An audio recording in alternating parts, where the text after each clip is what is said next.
संकट से हनुमान बचाओ हम मूर्ख अनजान। संकट से हनुमान बचाओ हम मूर्ख अनजान। तुम बिन कौन सुनेगा हे राम भक्त हनुमान।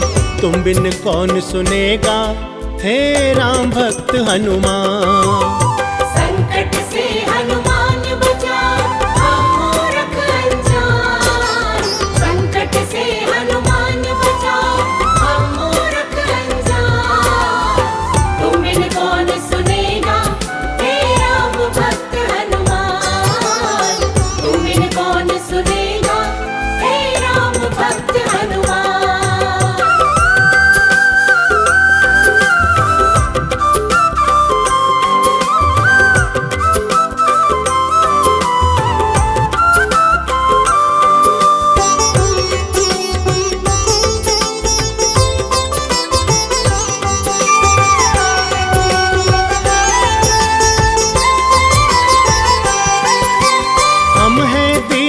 दीन दुखी के दुख हरने वाले।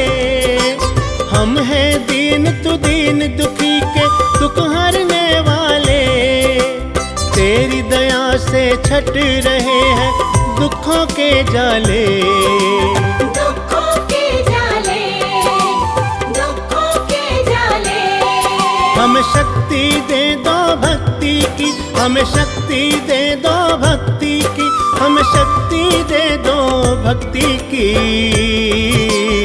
तुम बिन कौन सुनेगा हे राम भक्त हनुमान। तुम बिन कौन सुनेगा हे राम भक्त हनुमान।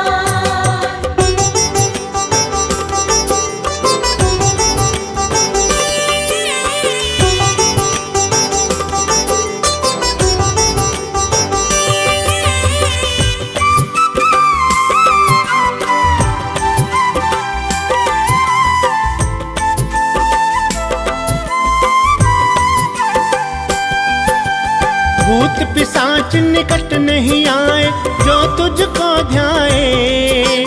भूत पिशाच निकट नहीं आए जो तुझको ध्याए। तेरी दया जिस पर हो बाबा भव से तर जाए। भव से तर जाए, भव से तर जाए। हमें शक्ति दे दो भक्ति की, हमें शक्ति दे दो भक्ति की, हमें शक्ति दे दो भक्ति की।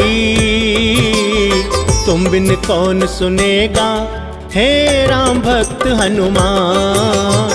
तुम बिन कौन सुनेगा हे राम भक्त हनुमान।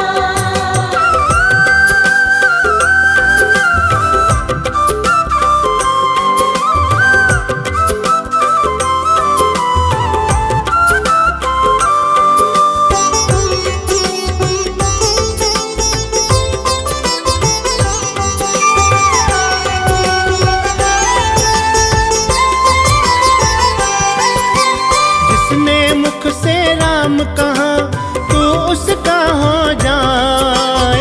जिसने मुख से राम कहा तू उसका हो जाए। राम लगन की मस्ती में तू निस दिन खो जाए। तू निस दिन खो जाए, तू निस दिन खो जाए। हमें शक्ति दे दो भक्ति की, हमें शक्ति दे दो भक्ति की, हमें शक्ति दे दो भक्ति की।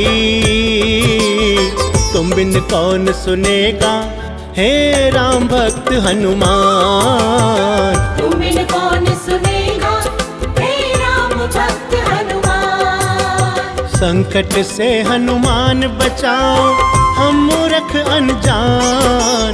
संकट से हनुमान बचाओ हम मूर्ख अनजान। तुम बिन कौन सुनेगा हे राम भक्त हनुमान। तुम बिन कौन सुनेगा हे राम भक्त हनुमान।